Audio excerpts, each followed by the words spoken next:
මේ තියෙන්නේ මා රුපියල් 2300ට ඩරාස් එකෙන් ඕඩර් කරපු ෆෝන් එකක්. ඉතින් ඔයාලට විශ්වාස කරන්න පුළුවන්ද 2000 ගානට ෆෝන් එකක් ගන්න පුළුවන් කියන එක? ඉතින් අපි ඉක්මනට වීඩියෝ එකට යමු. හරි, මේක දැන් මම අන්පැක් කරගෙන තියෙන මේ විදිහට. හරි, මම මේ විදිහට මේකේ බොක්ස් එක එළියට ගන්නවා.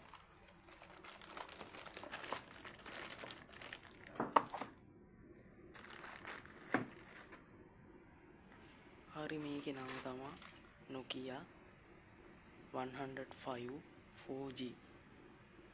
හරි, මේක තමයි ෆෝන් එක, Nokia ෆෝන් එක. හරි, මේකේ මේ විදිහට තමයි තියෙන්නේ. කලර් ගොඩක් තියෙනවා. LED ටෝච් එකක් තියෙනවා. ඩිස්ප්ලේ එක 1.77යි. බැටරි 1078යි.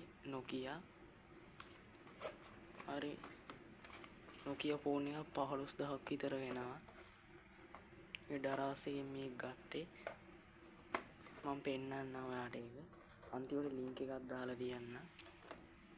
හරි, ඉතින් බොක්ස් එක මේ විදිහට අන්පැක් කරගත්තට පස්සේ මෙහෙම තමයි තියෙන්නේ. මේක මම කලින් බැලුවා. මේ තියෙන ෆෝන් එක. හරි, මේ විදිහට ඔයාලට බලා ගන්න පුළුවන්. මේකේ මේ විදිහට ටෝච් එක තියෙනවා. මෙන්න මේ විදිහට ඔයාලට ටෝච් එක ඔන් ඔෆ් කරගන්න පුළුවන්. තව නයි ගේම් එකක් තියෙනවා. ඉතින් රුපියල් 2000කට මේ ෆෝන් එක ලාභයි ඇත්තටම ඩරාසේ. මේක වෙන තැනකින් ගන්න ගියොත් ඔයාලට 10000ක්වත් දීලා තමයි ගන්න වෙන්නේ. හරි, මෙහෙම තමයි ෆෝන් එක. ඊට පස්සේ මෙන්න මේ විදිහේ චාර්ජර් එකකුත් ඔයාලට ලැබෙනවා. හරි, මේ ටික තමයි ඉතින් තියෙන්නේ. මම ලින්ක් එක අන්තිමට දාලා තියන්නම්.